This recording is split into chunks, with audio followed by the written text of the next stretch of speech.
and welcome to Tea and Talk with the State Library of Victoria. My name is Astrid Edwards, and I'm coming to you from Collingwood, Victoria. Now, I would like to acknowledge the traditional owners of the land upon whose lands I live and work, the Wurundjeri people of the Kulin Nation, and I would like to pay my respects to their elders, past and present. I would also like to acknowledge that sovereignty was never ceded. Today, it is my utter pleasure to bring you a chat with Richard Fidler. Now, Richard, welcome. Hello, Astrid. It's always a delight to speak with you. Oh, you're very kind. Now, Richard, you need no introduction, but I am going to remind our audience just briefly, you are, of course, a wonderful author. Your most three recent books are to do with travel and history and, you know, your love of the written word and what it might mean to all of us. And also you, of course, are the host of ABC's Conversations, one of Australia's most loved and I have to say highest rating podcasts. It is an utter thrill to talk to you today. Thank you. We are going to have questions. So for anybody who is listening live, if you would like to ask Richard a question, simply type it into the chat function on Slido. You will need a code and the code is Afternoon Tea and Talk. Please send them through at any time. Now, Richard, I have a first question for you. You are, of course, in Sydney, and 2020 is a difficult world.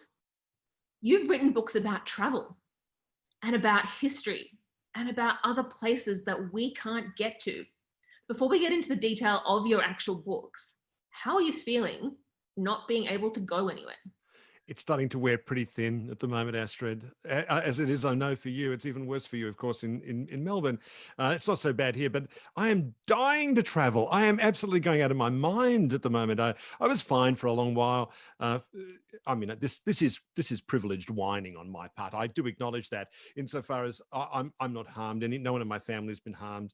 It's fine. But nonetheless, I was hoping to be in Prague now, right about now, drinking pivo, beer with my dear friends over there and congratulating ourselves on our fine luck and our each other's good company. But of course it can't happen. And so I am jonesing to travel very, very badly. I have a friend in Tasmania I was speaking to yesterday who I've just offered to get on the first or second or third plane to Hobart whenever that becomes possible, and to dear Melbourne as well, which was my home city for so many years.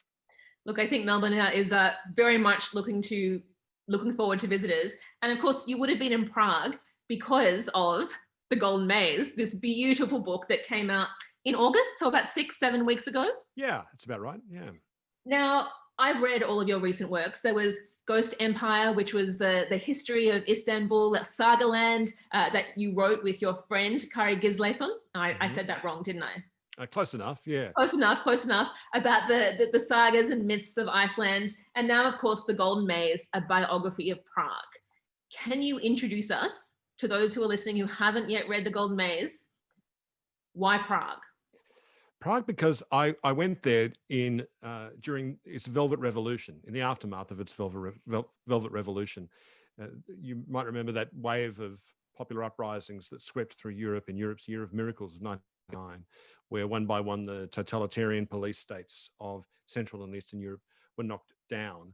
And Prague was one of Czechoslovakia, as the nation was, that Prague was the capital of at the time, was one of the last to fall. But it's the fall of communism in that city and in that nation was particularly joyous and glorious. And I went there with my girlfriend at the time, and not knowing anything at all about the place. I had a sort of a rough idea of its 20th century history. I knew a bit about how the country had been sort of thrown as a bone to Hitler by the Allies in the Munich Agreement at the beginning of World War II. But I knew very little. I knew even less of the language. And so the city appeared to me while I was there in this kind of effervescent, happy, beautiful moment as being like, I don't know, it's that really attractive stranger you meet, a fascinating stranger that you fall in love with, or you think you might be in love with them, and they're full of mystery and they're so fascinating and they seem to be incredibly beautiful and attractive to you, but still possessing all those secrets. And Prague was a city that struck me as having a great many stories and secrets to reveal. It's so magnetic, poetically beautiful. Even under all the grime and decrepitude of 4 decades of communism, it was still haunting and fascinating. Richard, I love the way you speak about history. I mean, then, I think you said, throwing a bone to Hitler and the idea of that, beautiful, fascinating stranger. For me, when I read your words, you bring history alive. Even when, it's in a 500-page book about a time in history that I may not know or previously have known much about. So I know the Golden Maze is quite new, 6 or so weeks out into the world, during a global pandemic, which makes it hard to read, to get in touch with your readers. But can you tell us, what are the initial reactions? Like, what have you heard so far from those who have read The Golden Maze? Well, the reactions have been lovely. I've had, I think I've had the kindest reviews, published reviews that I've had in my life, which has been very, very nice. I'm told the sales are going very, very well. Feedback has been wonderful, which is really heartening, Astrid, because you can spend, like, it took me 3 years to write this, and 3.5 years. And as I was writing it, you always ask yourself this. I know every author goes through this process. You go, God, I'm writing about this city that, can I get anyone to care about it? I mean, does anyone really know? And I've got to explain the weird aspect of it insofar as Prague has been the capital of Bohemia, the Holy Roman Empire, the Czech Republic, Czechoslovakia, the Protectorate of Bohemia. It's complicated in some ways, but I was always worried that people go, no, yeah, I don't know, I'll walk on by. But I think I've tried to do with this book what I try to do with my broadcasting, with all the books I write, which is to try and infect my readers with my own curiosity, which is an unfortunate metaphor to use, I know, at a time in the global pandemic. But I really do think curiosity is infectious. And my curiosity was completely genuine. And my joyous sense of discovery that I felt upon finding these stories from Prague's spectacularly thrilling, strange, and weird history, I just felt I wanted to communicate my own curious passion through the book. So it's been well received for that, I think. I am so glad to hear that, Richard. I feel like a bookseller here at the moment, but I do have copies of your previous books. Ghost Empire, Istanbul is always a city that I have wanted to go to, and having read your work, it's gone straight to the top of my list because you made me fall in love with a city, with a country that I haven't yet been to. I think that offers us all of us readers, so much, particularly in this time when we can't go anywhere or when our movements are quite constrained. But having read all 3 of your recent works, my observation is that your most recent, on Prague, is a little bit more intellectual. We get more of you, and more of the inner workings of your mind and your intellect and your creativity. The first 2, I felt it was, Sagaland was the story of you and your best friend experiencing Iceland and exploring his family history. Your first, Ghost Empire, was not just an exploration of Istanbul, but an exploration of your relationship with your son. And I'm interested if other people have noticed this difference, almost like your writing and your approach to history is, I don't know, evolving. It is. I hope so. One of my big influences is the great Barbara Tuchman, whose books, including A Distant Mirror and particularly The Proud Tower. When I read The Proud Tower about 20 years ago, I couldn't believe you could write history like that. You wouldn't only have the events and the interpretation of the events and the great sort of intellectual undercurrents that are coursing through any given era, but you could write about art, and you could write about science, and you can write about engineering, and you can write about painting and music and all those things, and patch them together as a kind of an awkward sort of conglomeration of ideas, which is how we experience a society. It was a way of bringing a society to life. So I allowed myself a lot more scope in this book to write about things like surrealism, or 19th century Czech music, and alchemy, the Renaissance, the Renaissance revival of alchemy, and magic, and as well as military. I find actually writing about battles really enjoyable. Funnily enough, I didn't expect I'd enjoy it so much, but I do. So it's allowed me. I felt allowed myself a little more latitude to write more broadly, and just write about a whole bunch of stuff and see how it all sticks together to get a sense of the great profusion of ideas and arguments and the harmonies and the dissonances that come out of any given period of history. So I didn't know much about Prague before I read The Golden Maze. And now I feel like not only have I had an education, but I have gotten to know a little bit more of you, even though you are already a public figure, Richard, and we can all recognize your voice. So it's quite, I don't know, it's quite an experience. But for those listening, I do recommend The Golden Maze. And I have another question for you, Richard. You have traveled abroad, obviously more than Iceland, more than visiting Istanbul and Prague. What was it about, those two cities and Iceland, the country, that made it worth your time to spend, three of your own years focused on it? Why not America? Why not London? I don't know, wherever else you've been. Well, it's a funny thing, Astrid, because it's often, I was talking with Richard Flanagan about this. It's often when you're talking about the book after you've written it, you find out why you've written it. And I found in the process of talking about this book with people like you, I've been reflecting on it more. And I think what I like to write about are places and cultures that have a degree of majesty to them.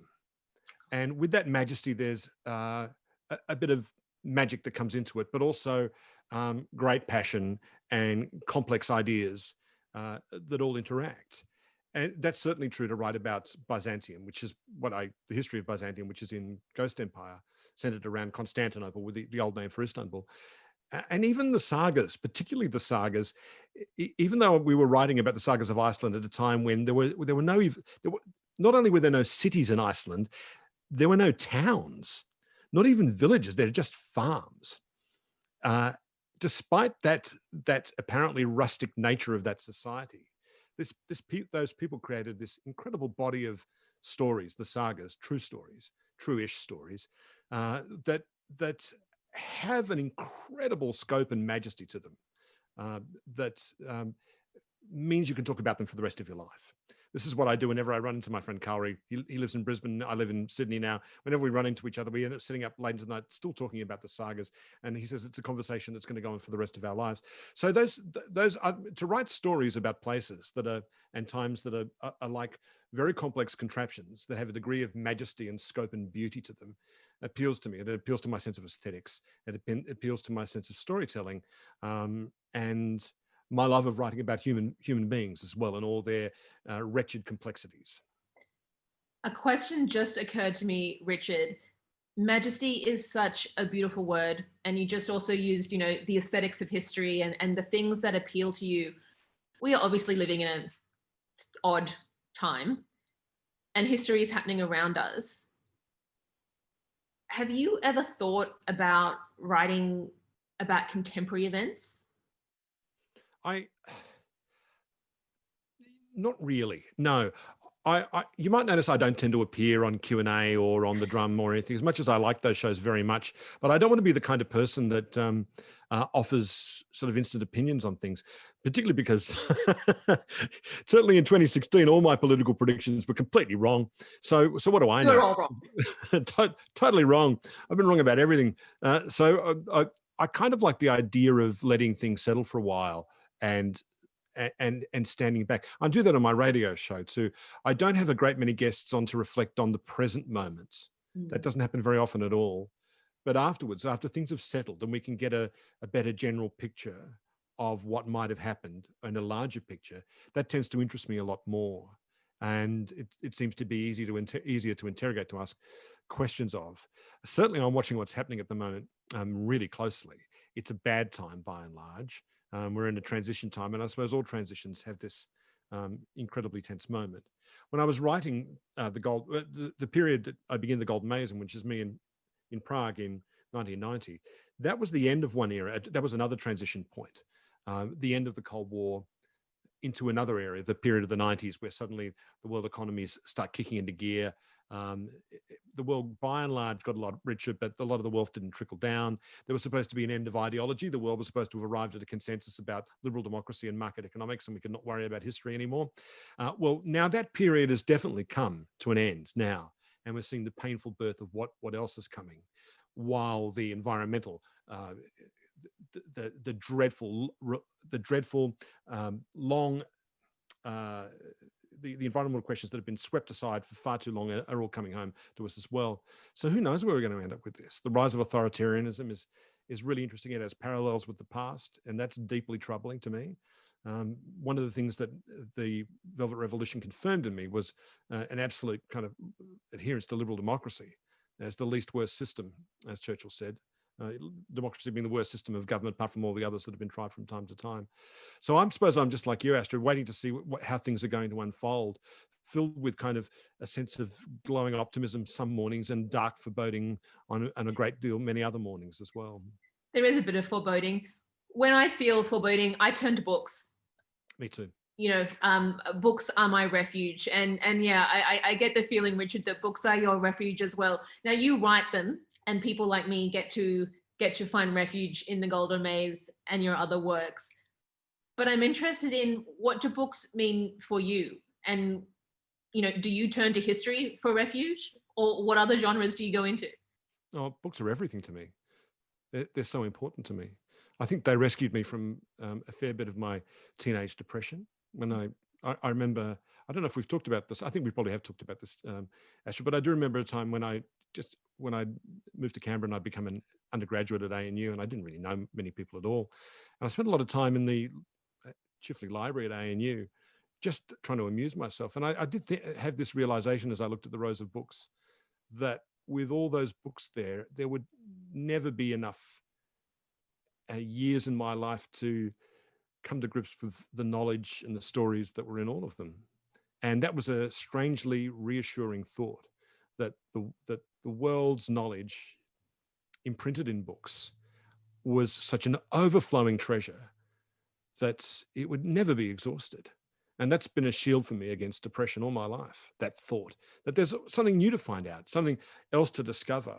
And there's my ongoing struggle as well, Astrid, to try and understand the nature of the universe, because I'm not a science person, and because I'm a words person, I think in terms of metaphors all the time. And the more I try to read cosmology, even layman's guides to cosmology, it really hurts my head, and I kind of like that feeling, because the nature of the cosmos, as we're discovering since Einstein, defeats easy metaphors. And I kind of like that feeling, and I'm looking forward to struggling and failing with understanding relativity, quantum theory for the rest of my life. Can I ask which cosmologists or which books are you reading? Well, I've got it up here somewhere. I've got it on my shelf here somewhere. Yes, I'll show it to you. This is Brian Greene's book. It's called, I bought this some years ago. It's called The Fabric of the Cosmos, which is great. And I started reading it on a bus. And then I realized I looked like such a pretentious wanker sitting there with my head on the bus buried in The Fabric of the Cosmos. So I put it inside a magazine so that I wouldn't look, I felt so self-conscious about it. Since I bought this, I've interviewed Brian Greene, and he was so enjoyable, so entertaining. He is good. He does have that kind of fabulous mind that can wrap himself around concepts like 11 and a half dimensions. What? I don't know. What? And I every time I get a cosmologist on, I always ask them the same question, which is space a something or a nothing? Well, what is it? Is it mere emptiness? Or does it have shape? And if it's a vacuum, then how does it bend? According to the laws of relativity. I mean, when the mass tends to warp it and create gravity. So I'm always struggling with that, and I enjoy the struggle of that. I have a bit of that in The Golden Maze with Ernst Mach, the scientist one of the great scientists who preceded Einstein, who came up just by intuition the theory of what it is that causes inertia. And he came up with a wonderful aphorism, which was, when the subway halts, when the subway judders to a stop, it's the unchanging stars that throw you down. I mean, every once in a while you find a scientist like that gives you a line that's so full of poetic strength and mystery that you sort of, a writer like me just gloms onto that in a great big hurry. A few minutes ago, Richard, you mentioned the Chifley Library in Canberra, and the idea that you found refuge there in books. And I was thinking, in your research for The Golden Maze, you go back in time. It's not just a 20th century history of Prague. You go back hundreds of years. And in order to do so, you can read histories written this century or last century, but you've written works that go back in time. And that's part of the, the eternal dialogue between readers and historians over time, which I find, excuse me, I find a really beautiful thing. And I'm probably not going to recognize the name, but in the course of your history, what long dead historians did you come across that got your attention? Oh yeah, there's been a few of them. I can't remember the names off the top of my head as well. But writing Ghost Empire, I found an historian who was a priest who wrote about the effect of the Black Death Mhm. on Constantinople in the 6th century during the reign of Justinian, who wrote so poignantly about what it was like to walk through the streets of the city where houses had fallen silent and were just full of dead people, people who collapsed at their place of work. But he also described how there were these street gangs in Constantinople, the Blues and the Greens. They were like they were like Collingwood fans. It's Collingwood and Richmond fans, essentially. They were called the Blues and the Greens. And they were gangsters as well, and street hooligans. And they were constantly at war with each other in the streets. But during the global plague, he describes how they stopped fighting and would help each other. And there were acts of great kindness shown to one another. And to read history like that, to read such a granular and specific account where someone you're seeing it through the eyes of this historian as it was on the streets 1,500 years ago of a very different city, of a very different culture, and to feel the human connection there, that recognizably human impulse that's obliging this poor man to record what he's seeing. Oh my God, that's so thrilling, I think, to read that. It's so terribly, incredibly touching and thrilling. I think all of us, anyone who writes history, I think we're like archaeologists. We're in it for the time travel. And a couple of times when I've interviewed archaeologists, the ones I like the most will freely admit that.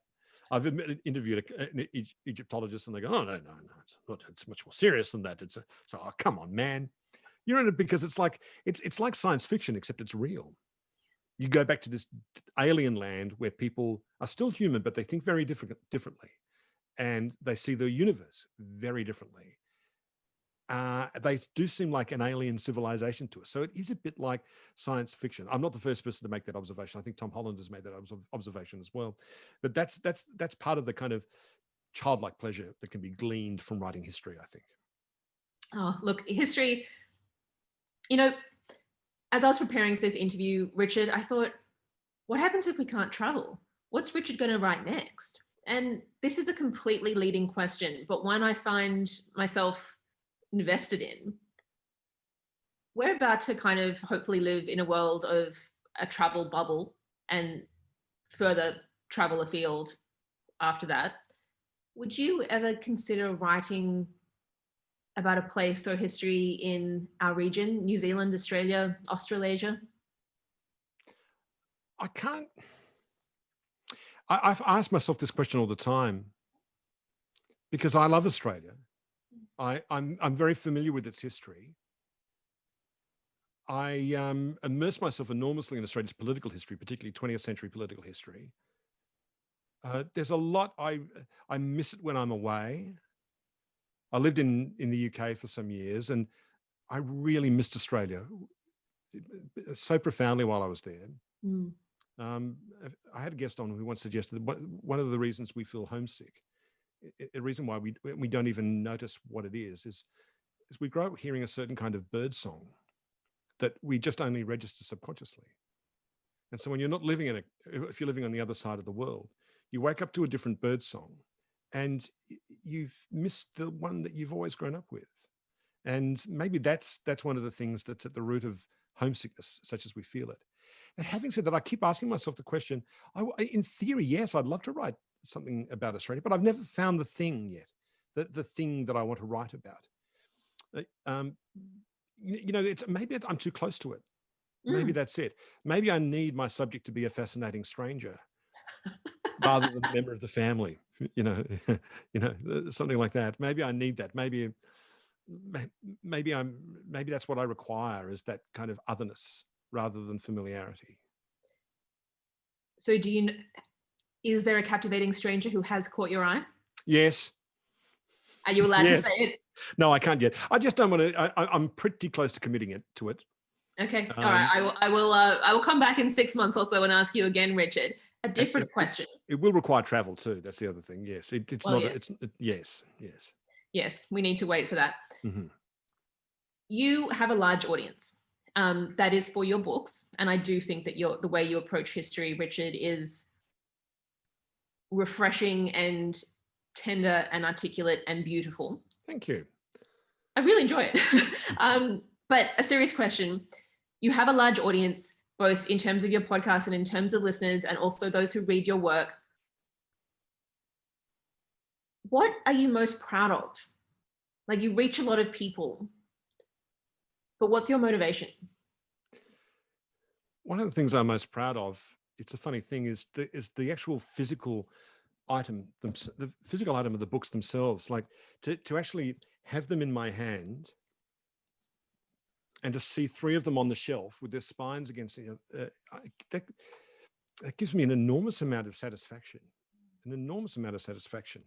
Doing my radio program is, of course, hugely satisfying. I feel like I'm having the pleasure of an extremely protracted undergraduate degree, where I can sort of summon people onto my radio program and impertinently ask them questions, which is a real joy. And we have a very large audience, and that's wonderful. But there isn't the physically tangible thing. There isn't that. Like my radio show doesn't make this noise when I drop it. It doesn't do that, I can't bang my head against it. Or as much as I would often want to from time to time. So having the physically tangible thing of the book that I can return to and feel happy about is an enormous pleasure. But the other side of that, though, is that I can't bear the thought of making something that I can't do that with. So I met Ira Glass a few times some years ago, the guy who created This American Life.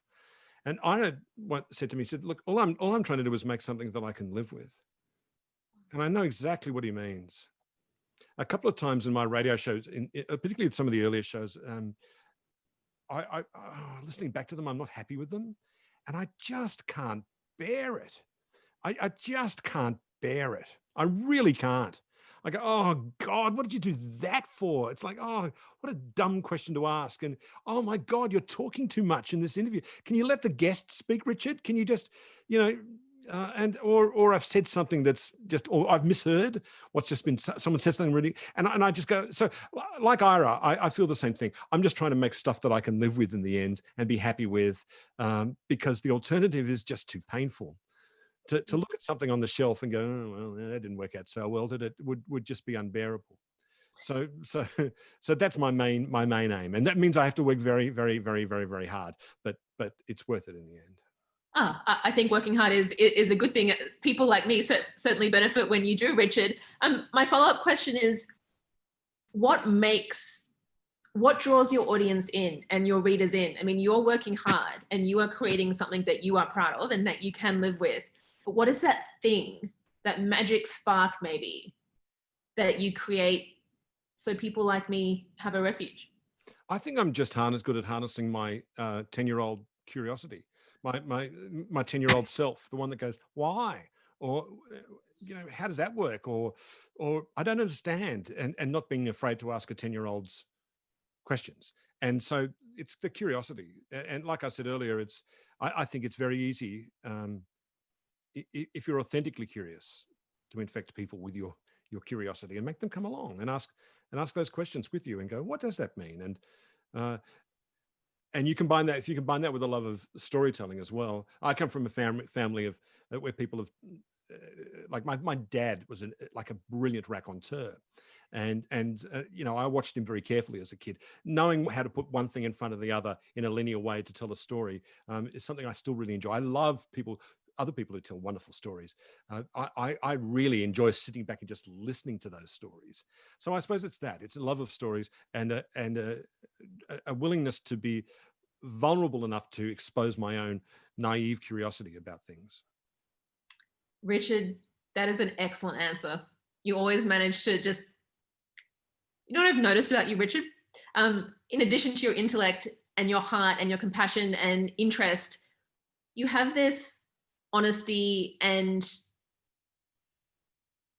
I'm trying to think of a better word than curiosity, but it's just not everybody in public life has it, and you do. And it is an utter pleasure to see and to listen and to read your work. So thank you very much, Richard. And thank you for coming to Afternoon Tea and Talk for the State Library of Victoria today. It's been such a pleasure, as always, Astrid. Thank you so much for your lovely questions.